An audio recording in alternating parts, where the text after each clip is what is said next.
আল্লাহ সেদিন বলছে সেজদা দিলি না ফখরুজ ফাইন্নাকা রাজিম, সেজদা না দেওয়ার কারণে আজকের থেকে তুমি রাজিম, তোকে মূলত পাথর মারা উচিত। এবার তুমি বলো, তোমার পরিচয় তুমি বলো। ও যদি হয় রাজিম সেজদা না দেওয়াতে, তো তুমি সেজদা না দেওয়াতে কি? তুমি বলো আব্বা, বলো। চুল ফিরাও, হ্যাঁ বইয়া বইয়া কেবল চুল ফিরাও। তোমারে বেঈমানে মাতাল বানায়া প্রতিবন্ধী বানায় দিছে। তুমি এইখানে এখন এখানে যদি আমি একটা ছেলেরে দাঁড় করাই, কোনো এক মানুষ যদি এখানে দাঁড়াইয়া হে যদি তার বাম হাতটা এরকম করে, মনে করো 5 মিনিট যদি এরকম করে, বাকিরা কি বলবে? পাগল এরকম করে কেন বলবে কিনা? তো তুমি কে চুলের এরকম করো? তুমি যে একটু পরপর চুলের এমন করো, তো তুমি পাগল না ছাগল? হ্যাঁ, তুমি মাতাল না? তুমি প্রতিবন্ধী না? তো ভালো ডাক্তার দেখাও না কেন? বলো না আব্বা, এটা ফ্যাশন কিভাবে হয়? এটা ফ্যাশন হইতে পারে কিভাবে? একজন সুস্থ ছেলে বলো যেটা ফ্যাশন হইতে পারে? এত বড় ফালতু কাজ ফ্যাশন হয় কি? এই জন্য আমি অনুরোধ করলাম, আজকে দুশ্মন আমার কথা, আমি এই 2টা আয়াতের তর্জমা বলতে চাই। এটা হলো মূলত বাস্তবতা। এটা আজকে বেঈমান তোমাদের কাছে এই বড় মোবাইলগুলা তুলে দিয়া সমস্ত কিশোর বয়সী যুবক তোমাদেরকে নেশাগ্রস্ত বানায়, মাসহুর জাদুগ্রস্ত করে দিছে। তোমাদেরকে বলে দিছে মোবাইল এটা হাতে রাখবা, তোমার টাকা দিয়ে এমবি ঢুকাইয়া চার্জ দিয়া রেডি রাখবা মোবাইল। আর এবার তোমাকে মোবাইলটা তোমার হাতে থাকবে, তোমার চুল কাটবা ডিজাইন আমরা মুশরিকরা দেব, তোমার প্যান্ট আমরা বেঈমান দেব, তোমার গেঞ্জির ডিজাইন আমরা বেঈমান দেব, তোমার রুচি, তোমার পছন্দ, তোমার হাসি, তোমার চলার স্টাইল, তোমার কথাবার্তার স্টাইল, সবকিছু আমরা মুশরিকরা দেব। তোমার মোবাইলে পৌঁছে যাবে, তুমি ওইটা দেখবা আর ওই আলোকে নিজেকে সাজবা, পরিচয় দিবা তুমি মুসলমান। আর চাল চলন আর আখলাকে হবা তুমি হয় ইহুদি, নয় খ্রিস্টান, নয় মুশরিক, নয় মুরতাদ, নয় বেঈমান। হায় হায় কাপুরুষ!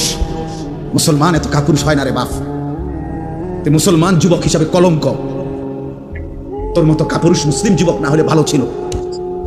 তার রক্তে ইমান জাগে না, কলিজায় যার ইমান জাগে না। বেঈমান আমাদেরকে নিয়ে নাচে ফুর্তি করে। একবার কয় চুল এদিকে ফিরা, মুসলমানের যুবক কহ ফিরাইলাম। আবার কয় না এবার এদিকে ফিরা, না এবার এদিকে ফিরাইলাম। আহা, এ তো কাপুরুষের পরিচয়, এ তো আত্মমর্যাদাহীন পুরুষের পরিচয়। এই জন্য এই বন্ধুর কথা যদি শুনো, এই ভাইয়ের কথা যদি মনে থাকে, আমি যদি কোনোদিন আর বলতে না পারি, আজই বললাম, এমন মুশরিকের চুল তোমরা রাখো না। এই চুল তোমাদের প্রমাণ করে তোমার কোনো বাপ নাই। হ্যাঁ, কারণ তোমার বাবার সাথে তোমার কোনো সম্পর্ক নেই। তোমার বাবার চুল এমন না, তোমার বাবার চলাফেরা এমন না। এই মুশরিকের চুল প্রমাণ করে তোমার কোনো আল্লাহ নাই, তোমার কোনো নবী নাই, তোমার কোনো ধর্ম নাই। তোমার ধর্মই তোমার মোবাইল, তোমার সবকিছু তোমার মোবাইল। আফারাআইতা মান ইত্তাখাযা ইলাহাহু হাওয়াহু। আল্লাহ কোরআনে বলছে, হে নবী আপনি দেখেন ওই নাফরমানদের যারা তাদের মনের ইচ্ছাকেই নিজের খোদা বানিয়ে ফেলছে। কোরআন শরীফের আয়াত কিনা? আফারাআইতা মান ইত্তাখাযা, যে তার নিজের হাওয়া, নিজের মনের চাহিদাকে নিজের খোদা বানিয়ে ফেলেছে। আল্লাহ বলছে, আমি তোরে ওয়াদা দিলাম, ওয়া আদাল্লাহু আল্লাহু আলা ইলমিন, আমি তার ইচ্ছে করি, আমি আল্লাহই তাকে পথভ্রষ্ট করে দেব। মনের চাহিদার ধারাবাহিক অনুসরণ করিলে আল্লাহর ওয়াদা আছে। আল্লাহ বলছে, একদিন আমি তাকে এমন পথ হারা করে দেব, আর কোনোদিন সে পথ পাবে, আর কোনোদিন না, আর কোনোদিন না। ওয়া খাতামা আলা সামঈহি ওয়া কলবি, আমি তার কানে এবং তার অন্তরে মোহর মেরে দেব। ওয়া জাআলা আলা বাসারিহি গিশাওয়া, আমি তার চোখের সামনে পর্দা ফেলে দেব। কানও বন্ধ, দিলও বন্ধ, চোখের সামনে পর্দা। ফামান ইয়াহদিহি মিন বাদিল্লাহ, আল্লাহ বলে, বন্ধু বলেন তো এবার এই নাফরমানকে আমি আল্লাহকে বাদ দিয়ে এবার হেদায়েত দিবে কি? আল্লাহ যদি কারো কান বন্ধ করে দেয়, চোখ বন্ধ করে দেয়, দিল বন্ধ করে দেয়, প্রিয় বন্ধু এবার হেদায়েত দিবে কি? এবার তোমারে বাঁচাবে কে? এবার আলোর পথ দেখাবে কে? 365 দিন, বছরের পর বছর, দিনের পর দিন যারা নামাজ পড়েন না, এই বয়স্ক বাবা, মাঝ বয়সী 30 বছর ধরে সুদ খান যারা, কিস্তি নেন, 40 বছর ধরে যারা বিড়ি খাইতেছেন, সিগারেট খাইতেছেন, বছরের পর বছর ধরে যারা বৃদ্ধ বয়স হয়ে যাওয়ার পরেও টেলিভিশনে চা দোকানে বসে বসে নাচ গান নর্তকীর ছবি দেখেন, নাটক সিনেমা দেখেন, যেই সমস্ত মা বোনেরা 20 বছর 30 বছর ধরে বেপর্দা চলতেছে, কথায় কথায় বছরের পর বছর গালি দিচ্ছেন, হারাম রোজগার করছেন, 2 নম্বরই উপার্জন করেন, ওজনে কম দেন, 2 নম্বরই ব্যবসা করেন, এই নাফরমান যদি আল্লাহর কোনোদিন না ফিরায়, আল্লাহ যদি সিদ্ধান্ত নেয় যে ঠিক আছে না ফরমান, ভাত খা, ঘুম যা, পেশাব কর, যৌন চাহিদা পূরণ কর, বাচ্চাও হইব, ঘুমও আসবে, ভাতও খাইতে পারবা, বিল্ডিং দালানো হবে, কিন্তু আখিরাত আর দেব না, জান্নাত আর দেব না, কি হবে সেদিন? ওয়ালা তাকুনু কাল্লাযীনা নাসুল্লাহ ফাআনসাহুম আনফুসাহুম। এই যে কোরআনের আয়াত, আল্লাহ বলে মুমিন আমি আল্লাহকে এই পরিমাণ ভুলে যেও না। বেশি দিন ভুলে গেলে বান্দা, একদিন আমি নিজেই তোমাকে তোমার আত্মপরিচয় ভুলিয়ে দেব। ফাআনসাহুম আখিরাতাহুম ফাআনসাহুম মাসালিহাহুম। আল্লাহ বলেন আমি তোমার কবর, হাসর, আখিরাত, মিজান, ফুলসিরাত ভুলিয়ে দেব। আর কোনোদিন মনে পড়বে না তুমি মরবা, আর কোনোদিন মনে পড়বে না তোমার কবর হবে, আখিরাত হবে। অথচ তুমি ভুলে গেলেও তোমার মৃত্যু হবে, হবে না? কথা বলে না? কেউ ভুলে গেলে মৃত্যু হয় না, কেউ না বুঝলে তার মৃত্যু হয় না, কেউ অসুস্থ হলে তার মৃত্যু হয় না। সুখে থাকলেও মরে যাবেন, দুঃখে থাকলেও মরে যাবেন, হাসলেও মৃত্যু হবে, কাঁদলেও মৃত্যু। তবে হারাম থেকে বাঁচেন, গুনাহ থেকে বাঁচেন, গুনাহ থেকে বাঁচেন। এক মুমিনের প্রথম ডিউটি গুনাহ থেকে বাঁচা, দ্বিতীয় ডিউটি আল্লাহর হুকুম পালন করা। এটারে বলে তাকওয়া, তারকুল মুনকারাত, ফি'লুল খায়রাত। আগে হলো গুনাহ বর্জন, এরপরে হলো আদেশ পালন। আগে হইল ক্ষতিকারক জিনিস যেটা, এটা সরানো, এরপরে হলো উপকারী জিনিস আনয়ন করা। দাফউল মুদাররাতি মুকদ্দামুন আলা জালবিল মানফাআ। আরবি ভাষার প্রবাদ, গুরুত্বপূর্ণ মূলনীতি। আগে ক্ষতি সরাও, এরপরে উপকার আনো। আগে গ্রিলে ঝংকার রং দিবে, আগে ঝংকার সিরিজ কাগজ দিয়ে ডইল্লা, আগে ঝংকার সরাও যে সমস্ত পুরাতন, এরপরে রং লাগাও। আগে কুত্তা সরাও, এরপরে ভিক্ষা দাও। বাংলা ভাষায়, বাংলা ভাষায় বলে যে ভিক্ষা থাক, কুত্তা সামলাও। চাল দিয়ে নাম নেই, আপনি কুকুরটা সরা। আগে গুনাহ বর্জন করো। ইত্তাকিল মাহারিম তাকুন আবাদান নাস। নবী সাল্লাল্লাহু আলাইহি সাল্লাম বলেছে গুনাহ ছাড়ো, তুমি হবে সর্বশ্রেষ্ঠ ইবাদতওয়ালা বান্দা। নবীজি বলছে ফাত্তাকুদ দুনিয়া ওয়াত্তাকুন নিসা। দুনিয়ার ধোঁকা থেকে বাঁচো, নারীর ধোঁকা থেকে বাঁচো, নারীর ধোঁকা থেকে বাঁচো। আল্লাহ নবী সাল্লাল্লাহু আলাইহি সাল্লাম বলছেন, আল্লাহ কোরআনে বলছেন ওয়াদারু যাহিরাল ইসমি ওয়া বাতিনা। হে আমার বান্দা, প্রকাশ্য গোপন সব গুনাহ থেকে বাঁচো, ছেড়ে দাও। ওয়ালা তাকরাবুল ফাওয়াহিশা মা যাহারা মিনহা ওয়া মা বাতান। আল্লাহ বলছে বান্দা, প্রকাশ্য গোপন কোনো অশ্লীলতা, বেহায়াপনার কাছেও যেও না। আল্লাহ বলছে ওয়ালা তাকরাবুজ জিনা। আমার বান্দা, জিনা ব্যভিচারের কাছেও যেও না। ইন্নাহু কানা ফাহিশা। এটা খুব বেশি খারাপ কাজ। এই যুবক, নারীর এই অসভ্য প্রীতি, নারীর এই আকর্ষণ, এই মোবাইল নারীর ছবি, অস্থির দৃশ্য, হারাম এই ছবি, খোদার কসম এটা ছবি না। মোবাইলের ওইটা নারী না, মোবাইলের ওইটা নারীর ছবিও না, এটা নারীর ছবির ছায়া। মোবাইলের ওইটা নর্তকী না, ওইটা নর্তকীর ছবিও না, নর্তকীর ছবির ছায়া। ছায়ার সাথে প্রেম হয় না, ছায়ার সাথে ভালোবাসা হয় না, ছায়ার সাথে রাত কাটায় না, ছায়ার সাথে জীবন নষ্ট করে না কোনো বেওকুফ, বোকা, মূর্খ ছাড়া আর কারোর জন্য এটা সাজে। এই জন্য মোবাইলের এটা ছায়া, ছায়া, এটা নারী না। সিনেমা নাটকের এটা ছায়া, এটা নারী না। ছবি ও না, এটা ছায়া, এটা ছায়া। তো আল্লাহ তাআলা এই আয়াতের মধ্যে, সূরা লোকমানের এই দুইটা আয়াত, এবার আমি সংক্ষেপে এটা বলেই আমার কথা শেষ হয়ে যাবে। এই দুইটা আয়াতের মধ্যে আল্লাহ তাআলা মক্কার কুরাইশ কাফের, একজন কাফের নজর ইবনে হারিস, এই কাফের নবীজি সাল্লাল্লাহু আলাইহি সাল্লামের কোরআন, নবীজি যখন কাউকে কালিমার দাওয়াত দিতেন তখন নবীজি তার সামনে কোরআন পড়তেন। তো আল্লাহর কোরআন পড়লেই ধীরে ধীরে ওই মানুষটার দিল নরম হয়ে যেত, নবীজির দলভুক্ত হয়ে যেত। তো মক্কার কুরাইশরা বারবার ভাবতো যে মুহাম্মদ এবং তার অনুসারীদের উপরে আমরা জুলুম অত্যাচার করি, কত গালিগালাজ করি, আমরা মুহাম্মদের অজান্তে আমরা লোকদেরকে বুঝাই, কিন্তু এই কোরআনের সামনে কোনো কিছুই টিকে না। মুহাম্মদ যখনই কোরআন পড়ে মানুষগুলোর দিল নরম হয়ে যায়, মানুষ তার দলভুক্ত হয়ে যায়। সুবহানাল্লাহ। তো এই মক্কার কাফেররা বলল, আহারে আমাদের কাছে তো কোরআনের বিপরীত কিছু নাই, যেটা দিয়ে মুহাম্মদের কালেমার দাওয়াত ঠেকাবো, এটা তো নাই আমাদের কাছে। তখন এই মক্কার কুরাইশ নজর ইবনে হারিস, এই কাফের সর্দার, ইরান থেকে, মানে এখন বলে ইরান, আগে বলতো পারস্য, এই ইরান থেকে সে ব্যবসার উদ্দেশ্যে গিয়া ইরান দেশ থেকে একজন নারী যে ছিল দাসী, সাথে সাথে গায়িকা, নর্তকী, যে নাচতে পারতো বাদ্যের তালে তালে এবং পুরান দিনের কিচ্ছা কাহিনী সুর দিয়া দিয়া টাইনা টাইনা সে গাইতো, শুনাইতো। আর সে দেখছে ওইখানে লোকজন গোল হইয়া এরকম গায়িকার গান, বাদ্য, নৃত্য, গানের আসর শুনে খুব মনোযোগ দিয়া। তো এই নজর ইবনে হারিস অনেক টাকা দিয়া একটা দাসী কিনে আনছে মক্কা। আইনা মক্কার কুরাইশদেরকে বলছে, মুহাম্মদের কোরআনের ব্যতিক্রম, বিকল্প আমি একটা জিনিস রেডি করছি। নাউজুবিল্লাহ। বলছে কি? তো এই কথা বলার পরে সে এই কুরাইশদেরকে একসাথ করে বলছে, এই দেখো। তখন সে তার ওই দাসী যে গায়িকা ছিল, নাচতে পারতো, গান গাইতে পারতো, বাদ্যের তালে তালে নাচতো, গাইতো, পুরান দিনের কিচ্ছা কাহিনী সুরে সুরে টাইনা টাইনা বলতো, এই না দাসীকে সে এদের সামনে পেশ করছে। এবার সে বাদ্যের তালে তালে নাচে, গায়, আর ওই পুরান দিনের কিচ্ছা কাহিনী সুরে সুরে টেনে টেনে বলে। আর আস্তে আস্তে কিছু দুষ্ট চরিত্রের যুবক, কিছু দুষ্ট চরিত্রের অসৎ মানুষ ধীরে ধীরে ওই গান বাদ্যের আড্ডার মধ্যে জমতে শুরু করছে। আর তখন এই ব্যক্তি, এই নজর ইবনে হারিস, এই মুশরিক কাফের বসে বসে নবীজিকে ঠাট্টা করত আর বলতো, মোহাম্মদ তোমার কোরআন এবার বুঝবা, দেখি তোমার কোরআন শুনে কয়জন আর আমার গায়িকার গান শুনে কয়জন। কোরআনের বিপরীতে নবীর কোরআনকে, দ্বীনকে, শরীয়তকে ঠাট্টা করত। এই মুশরিকের এই আচরণের জবাবে কাফেরদের এই গান বাদ্য, গানের আসর, গায়িকার আসর, নায়িকার আসর, নৃত্যের আসর, বাদ্যের আসর জমানোর কারণে আল্লাহ তাআলা তাদের জবাবে কোরআনের এই দুইটা আয়াত নাজিল করেছে। বুঝতে পারছনি ভাই? এবার আয়াতের তর্জমা শুনেন। আল্লাহ তাআলা বলেন, অমিনান নাসি মান ইয়াশতারি লাহওয়াল হাদিস। আল্লাহ বলেন, বন্ধু, কিছু নাফরমান পাপী আছে, লোক এমন, কিছু লোক এমন আছে যারা প্রতিনিয়ত বেহুদা কথা, অনর্থক কথা, এই অনর্থক কথা বলতে, বেহুদা কথা বলতে, অপ্রয়োজনীয় গুনাহ মিশ্রিত কথাবার্তা সংগ্রহ করে, ক্রয় করে, ব্যবস্থাপনা করে, আসর জমায়। সমস্ত তাফসীরের মধ্যে আছে এই বেহুদা কথা বলতে, অনর্থক কথা বলতে বোঝানো হয়েছে আল গিনা ওয়াল মাজামির, গান এবং বাদ্য। এটার প্রথম অর্থ। আরো অতিরিক্ত অর্থ হইল ক্রীড়া, কৌতুক, হাসি, ঠাট্টা, বেহুদা, এই নাটক, নভেল, অবসর বিনোদনে হাস্যরসিকতা করে অর্থহীন অপ্রয়োজনীয় যত কথা, এগুলোকেও বলা হয় লাহওয়াল হাদিস। তবে প্রথম অর্থ হলো গান বাদ্য। আল্লাহ তাআলা বলেন, এই যারা প্রতিনিয়ত গান বাদ্য সংগ্রহ করে, ব্যবস্থাপনা করে, কেন? লিউদিল্লা আন সাবিলিল্লাহি বিগাইরি ইলমিন, অজ্ঞতাবশত, মূর্খতাবশত আমি আল্লাহর পথ থেকে আমার বান্দাদেরকে পথভ্রষ্ট করার জন্য। অর্থাৎ দুইটা বিষয়, এক হইল নিজেকে মনে করে জ্ঞানী, আসলে এই গান বাদ্য আর গুনায় আসক্ত ব্যক্তি মূর্খ।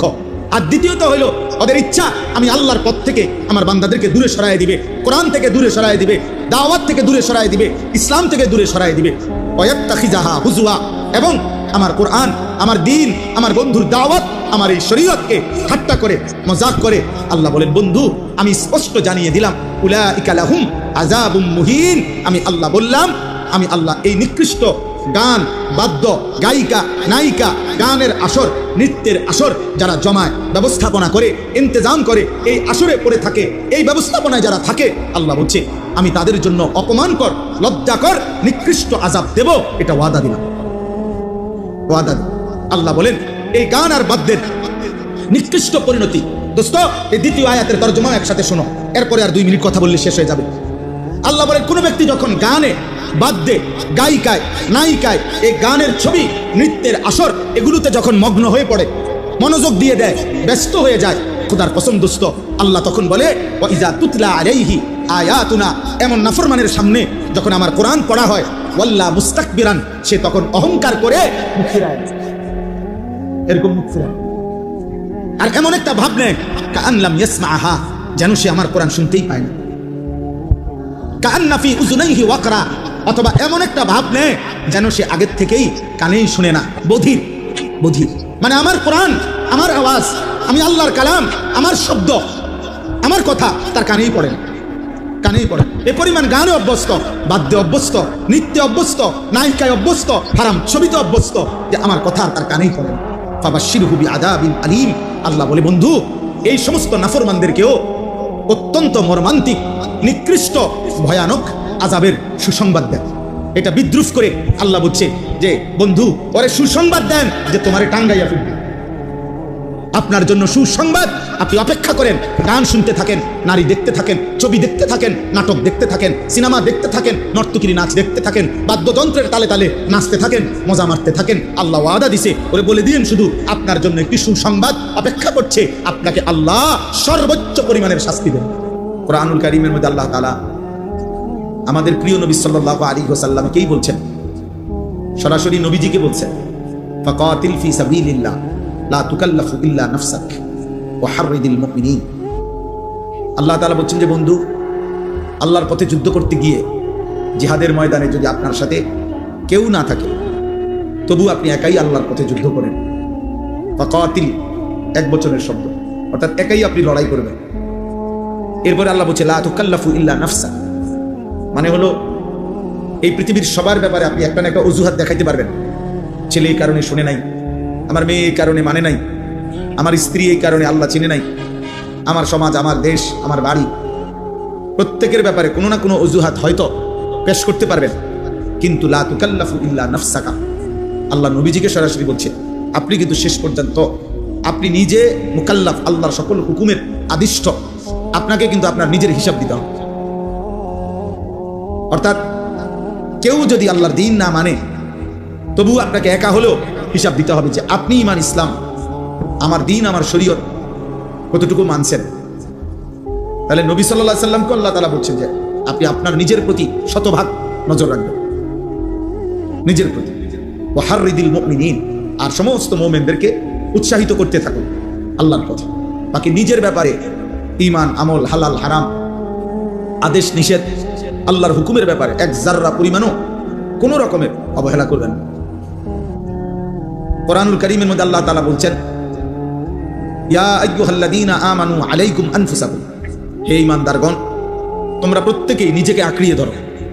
অর্থাৎ তোমার নিজের ঈমান, আমল, আখিরাত মজবুতভাবে আঁকড়িয়ে ধরো, এই ব্যাপারে খামখেয়ালি করো না। আল্লাহ তাআলা বলছেন ইয়া আইয়ুহাল্লাযীনা আমানু কু আনফুসাকুম ওয়া আহলিকুম নারা, হে ঈমানদারগণ তোমরা সকলেই নিজেকে বাঁচাও এবং তোমাদের পরিবারের সদস্যদেরকে বাঁচাও জাহান্নামের আগুন থেকে। আলাদা করে বলছে নিজেকে বাঁচাও, আলাদা করে বলছে পরিবারের সদস্যদেরকে বাঁচাও জাহান্নামের আগুন থেকে। অর্থ হলো যদি কখনো এমন হয় যে তোমার পরিবারের সদস্যরাও তুমি বাঁচাইতে পারলা না, তবুও নিজেকে আলাদা করে বলে রাখছে তোমার নিজেকে হলেও জাহান্নামের আগুন থেকে বাঁচাও।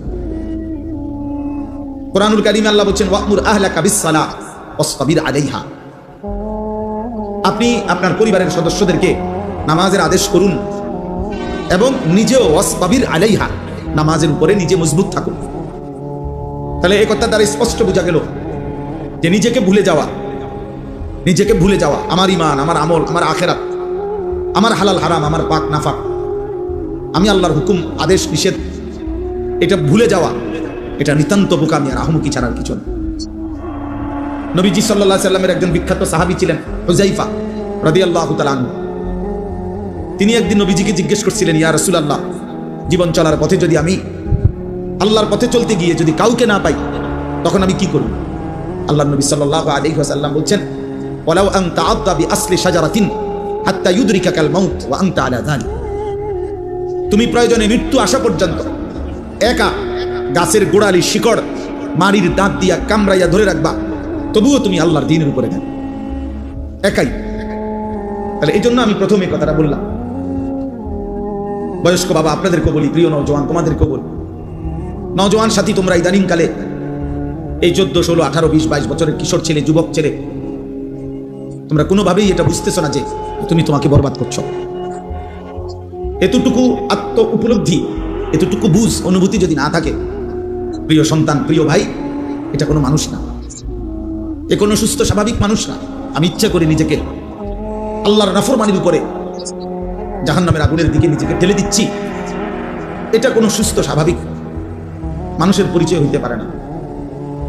এজন্য তোমার এতটুকু উপলব্ধি যদি না থাকে যে আমি কি করছি, সারা দিন রাত, দিনের পর দিন, সপ্তাহের পর সপ্তাহ, রাত ভোর হয়, দিন সন্ধ্যা হয়, অথচ আমি করছিটা কি, এদূর যদি বুঝ না হয়, দোস্ত আমার, ওটা বিবেকবান কোনো মানুষ না, অসুস্থ স্বাভাবিক কোনো মানুষ না, হয় পাগল, নয় মাতাল, নয় মানুষের চাইতে নিকৃষ্ট কোনো প্রাণী, ও কোনো জন্তু জানোয়ারের অন্তর্ভুক্ত ছাড়া আর কিছু না। তোমরা আমার এই কথাটা ইনসাফের সাথে কল্পনা করো। একজনই ভাইবে, আমি কোনো ভোটের জন্য আসি নাই যে সকলের সমর্থন আমার দরকার, আমি সবার সমর্থন চাইতে আসি নাই, আমি আখিরাতের কথা বলতে আসছি। অতএব কোনো এক আল্লাহর বান্দার কলিজায় যদি ফিকির হয় যথেষ্ট, এতটুকুই চলবে। আমি প্রত্যেক দিন এটাকে বলে নেই। আমার কথা হলো ভাই, এতগুলো নওজোয়ান মাশাআল্লাহ তোমরা আসছো, তোমরা ইনসাফ করো। 365 দিন খোদার এক বছরে যে কোনো দিন ফজরের নামাজ পড়লা না, তুমি মুসলমান কিভাবে? আমি কেমনে বুঝতাম যে তোমার কোনো আল্লাহ আছে? আমি কিভাবে বুঝবো তোমার কোনো নবী আছে? এটা কেমনে প্রমাণিত হবে তোমার কোনো ধর্ম আছে? এটা কিভাবে প্রমাণিত হবে তোমার কোনো কিতাব আছে? তুমি মুসলিম সম্প্রদায়ের অন্তর্ভুক্ত। 365 দিনে কোনোদিন মনে পড়লো না, কেউ তোমারে মনে করাইলো না যে মুসলমানের উপরে ফজরের নামাজ ফরজ। আমার বাড়ির একজন চাচা, মানে আমার বাবার চাচাতো ভাই, আজকে সকালবেলা ফজরের নামাজের জন্য উঠছে, ফজরের নামাজের উইটা অজু করতে বসছে, ঘুরাইয়া পড়ছে, ফজরের নামাজের জামাতের আগ মুহূর্তেই ইন্তেকাল করছে। দোস্ত আমার, প্রতিটা রাত তোমার জন্য আমার জন্য ভোর হবে এর কোনো নিশ্চয়তা নাই, এর কোনো নিশ্চয়তা নাই। প্রতিদিন এভাবে পৃথিবী থেকে রাতের অন্ধকারে মানুষ মৃত্যু হয়, দিনের আলোতে মানুষের মৃত্যু। এই রাত অসংখ্য ব্যক্তির জন্য আগামীকালকের ভোর আনবে না, আগামীকালকের দিন অসংখ্য ব্যক্তির জন্য রাত আনবে না, রাত আনবে না। আমার ছোট ভাই আমার গ্রামের মসজিদের জুমার নামাজ পড়ায়, ও বললো যে ভাই আমি শুক্রবার দিনে ওনার সাথে কথা বলছি, খোঁজ খবর নিছি, আজকে রবিবার সকাল। তাইলে আমি এটা বুঝাইতে চাইলাম